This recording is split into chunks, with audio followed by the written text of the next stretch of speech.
Daawwattoota OMN kanneen biyya keessa fi biyya alaa teessaniin hordoftan Oromiyaa Miidiyaa Neetwoork irraa oduu ijoo sa'aatii kanaaf qabannee dhiyaanne isinitti himnaan Muhammad Fantaalleetiin. Booranatti beela mudateen gaaga'amni lubbuu namaa fi horii mudatuun guyyaa guyyaan hammaataa dhufuun himameem.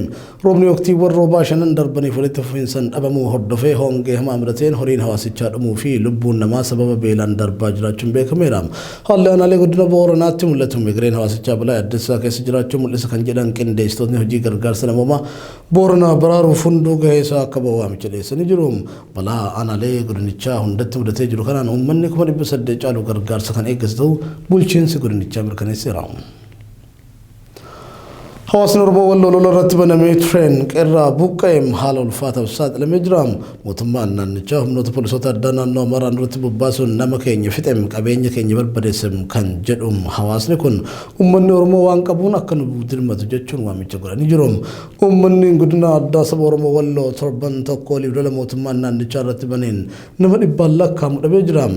100 immoo madaa'ee jira. Kumni hedduun qeerraa buqqa'ee jira. Amajjii 22 hanga 29 bara 2015 akka lakkoofsa Itoophiyaatti sorbee Booranaa jedhamu yuunivarsiitiin Amboo keessatti koreen hundaa'ee gargaarsi uummataa hawaasaa godina Booranaa hongee miidhameef deeggarsi walitti qabamaa jira.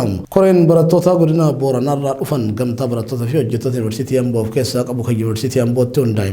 Torbee kana keessa kaampaasiiwwan yuunivarsiitii Amboo hundatti hawaasaa beelarra bu'ee jiruuf gargaarsa kan walitti qabu ta'uun beekameera. Gargaarsa midhaan nyaataa koreen kun walitti qabu irratti namni kamiyyuu hirmaachuu akka danda'us waamichi dhiyaateera. Qulqullina barnootatiin walqabatee Itoophiyaa rakkoo ulfaataa keessatti argamti jedhameen qorumsaan seensa yuunivarsiitii bara 2014tti barattoota qoraman keessaa persentiin 3.3 qofti darbuun mootummaa fi uummata biyyattii biratti yaaddoo cimaa uumee jira.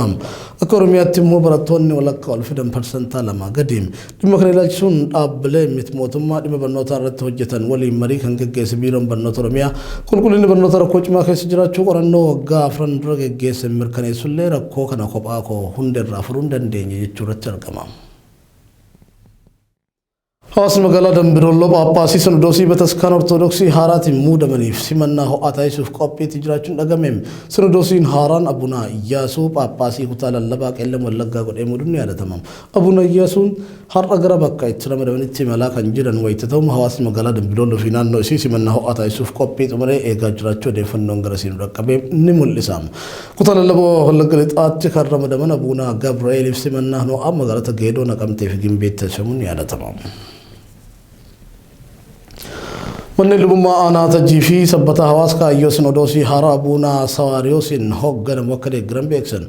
Bu'uurri Sinodoosii haaraa waggaa fi uummataa kan yeroo dheeraa turee fi Sinodoosii duraaniin deebii dhoowwatame ta'uu kaasa ibsa baaseen manni lubummaa aanaa Tajjii. Tarkaanfiin Sinodoosiin Abunaa Sawaariyoosiin hoogganamu fudhateem kan yeroo isaa eeggatee fi bu'uura utubaa amantaa keenyaa waan ta'eef ni tumsinaa jedha manni lubummaa aanaa sabbata hawaasa. Manni lubummaa aanaalee Bachoo fi Wanciis ibsa deeggarsaa baasanii jiru.